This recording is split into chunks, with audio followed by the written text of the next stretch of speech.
So today I've been looking at some applications and applicants' resumes and CVs for an AI engineering position that we're recruiting for one of our AI engineering teams. Looking through so many resumes and CVs, I thought that I'd share just a couple of tips for you if you're either new out of college or you're shifting and looking for a career in AI engineering, what you can sort of expect.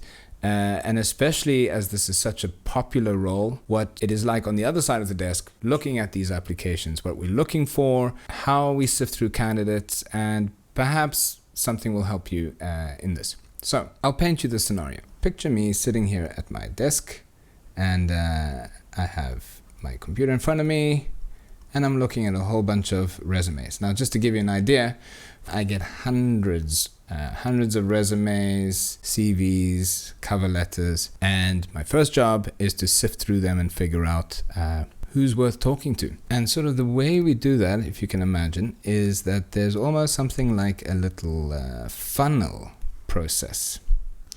Now, at the top of the funnel is your application with everybody else's application. And then the sort of first filter comes in. The filter is like, well, do you have permission to work in the country that we're advertising the position?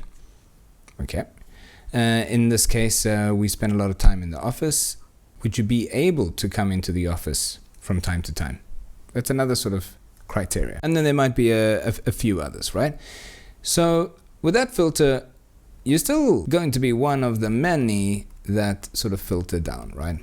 And then this is where we look at differentiation. Most applicants that are sort of fresh out of college pretty much have the same sort of degrees, either computer science or some bachelor or master's in AI engineering. And very often you've kind of done very similar projects or thesis work, right? That does not really differentiate you. It may show that you've done the academic prerequisites, but then you need to show something else. You need to display some sort of differentiation that makes me think, okay, this person is worth speaking to versus person B, right? And for that, I have 3 quick tips that might help you.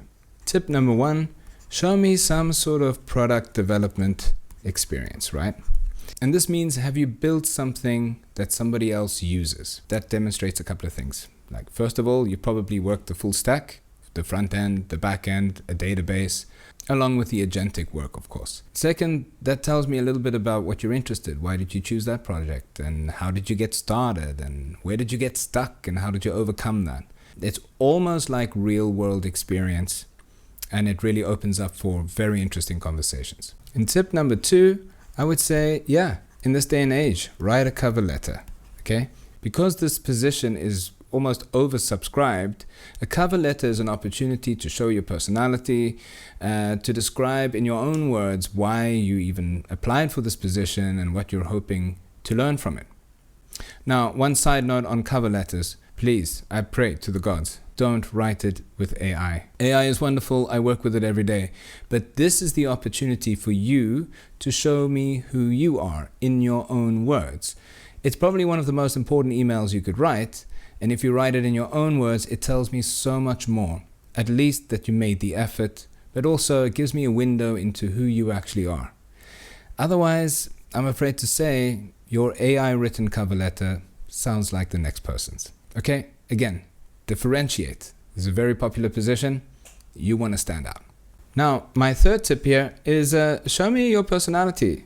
If you've done something at college that is a little bit more unique, that displays who you really are, perhaps it's some sort of extracurricular activity that you're passionate about, chess, horse riding, whatever it is, talk about it. We're all humans and we love to connect with other human beings, right?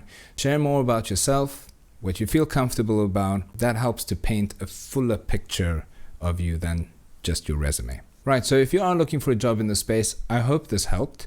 If you'd have any questions, please just drop them in the comments and I'll try help to answer them. Otherwise, like and subscribe. I'll be talking a little bit more about becoming an AI engineer.